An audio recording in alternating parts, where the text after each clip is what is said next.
আজকে তোমাদের সঙ্গে শেয়ার করছি আমরা মানালিতে যে হোটেলটায় ছিলাম সেই হোটেলটা। এই হোটেলটির নাম ছিল হোটেল মর্নিং স্টার। এই হোটেলের ভেতরে ছিল প্রচুর গোলাপ গাছ। এত বড় বড় গোলাপের গাছ আমি কলকাতা শহরের তো কোথাও দেখিনি। আর গোলাপের রঙটা দেখো কি সুন্দর, দেখলে চোখ মন দুটোই ভরে যায়। আর হোটেলে ঢোকার মুখেই ছিল এই এত সুন্দর গোলাপ গাছ, আর পাশে ছিল এরকম দুটো দোলনা রাখা। আর এই সামনে দেখতে পাচ্ছ এই জায়গাটা হচ্ছে রিসেপশনের ঠিক উল্টো দিকেই এই একটা ছোট্ট পার্ক মতো করা, যেখানে এই দোলনাগুলো রাখা ছিল। যেখানে দোলনাগুলো রাখা রয়েছে সেখানেও কিন্তু অনেকগুলো গাছ ছিল, গাঁদা গাছ, আর ছিল এই সাদা গোলাপের গাছটা। এটাও কিন্তু দারুণ সুন্দর লাগছিল ফুলগুলো দেখতে। শুধু এই সাদা আর লাল গোলাপই নয়, ছিল আরও এক রকমের সুন্দর গোলাপ, একটু অরেঞ্জি শেডের, কিন্তু খুব সুন্দর দেখতে। এই গাছটা ছিল দোতলা সমান লম্বা, আর আমরা যেখান দিয়ে যেখানে আমাদের রুমটা ছিল এই গাছটা সেই দিকে ছিল, ওই যে সোজা সামনের গাছটা।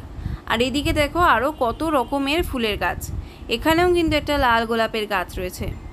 এই হলো হোটেলের ভেতরের রিসেপশন এরিয়ার সামনে দিয়েই রাস্তা রয়েছে ডাইনিং এরিয়াতে যাওয়ার। আর সেখানে হচ্ছে বুফে সিস্টেমে খাওয়া দাওয়া, সেলফ সার্ভিস। তবে খাবার কিন্তু সব ভেজ। তোমরা যদি চিকেন নিতে চাও তাহলে তোমাদের আগে থেকে ওদেরকে অর্ডার দিয়ে রাখতে হবে। এবার চলে আসি সোজা রুমের ব্যাপারে আর ভিউয়ের ব্যাপারে। আমরা গিয়ে পৌঁছেছিলাম রাত্রিবেলা, আর রাত্রিবেলা আমাদের কমন ব্যালকনি থেকে এই ভিউটা দেখা যাচ্ছিল। আমাদের রুমটা ছিল ওদের সেকেন্ড ফ্লোরে। আর এবার তোমাদেরকে দেখাবো এই হোটেলের রুমগুলো কেমন ছিল। এই ছিল আমাদের রুম, 204 নম্বর রুম ছিল। রুমে রয়েছে একটা উডেন দরজাটা বেশ শক্তপোক্ত।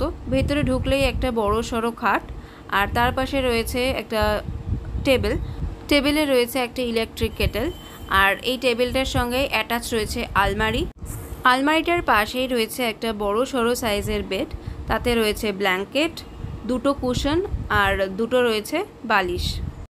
বেডের উল্টো দিকেই রয়েছে একটা টি টেবিল, যেখানে রয়েছে দুটো গ্লাস, একটা জগ রয়েছে, দুটোর সাথে চেয়ার।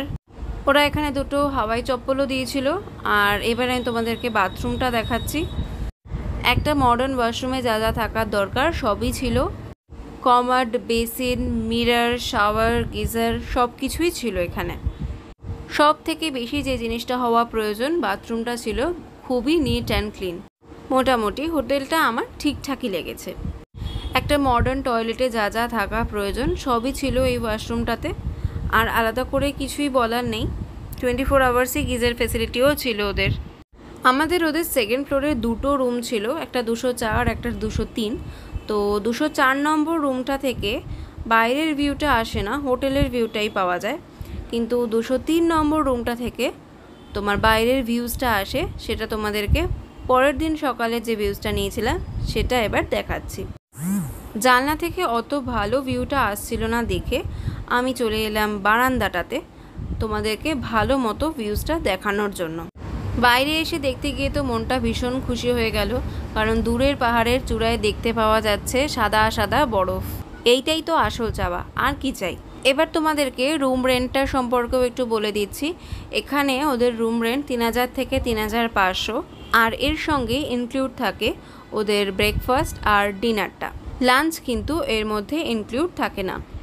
যখন সাইট সিন করতে বেরোলাম তখন দেখলাম ওপর থেকে হেলিকপ্টার যাচ্ছে, তাই সেটাও একটু ভিডিও করে নিলাম। এই হোটেলটার একদম বাইরেই রয়েছে আপেলের বাগান। এই সময় আপেলের রঙটা কিন্তু লাল হয় না, সবুজ হয়ে থাকে। দেখো আপেল কিন্তু হয়ে রয়েছে। আমরা যে টাইমটায় বেড়াতে গিয়েছিলাম সেই টাইমে কিন্তু আপেল পাকে না, অর্থাৎ সবুজ আপেল মানে আপেল এখনও পাকেনি। এই জায়গাটায় যতগুলো গাছ ছিল গাছগুলো কিন্তু আপেলে ভর্তি ছিল। শুধু আপেল গাছ না, এই গাছগুলির মাঝখানে অ্যাপ্রিকটেরও গাছ হয়েছিল। ভীষণই ভালো লাগছিল দেখতে। যেহেতু অ্যাপ্রিকটটা ছোট আর আমরা বাগানের ভেতরে ঢুকতে পারছিলাম না, তাই অ্যাপ্রিকটটা বাইরে থেকে তোলা সম্ভব হয়নি। আপেলটাই তোমাদেরকে দেখালাম।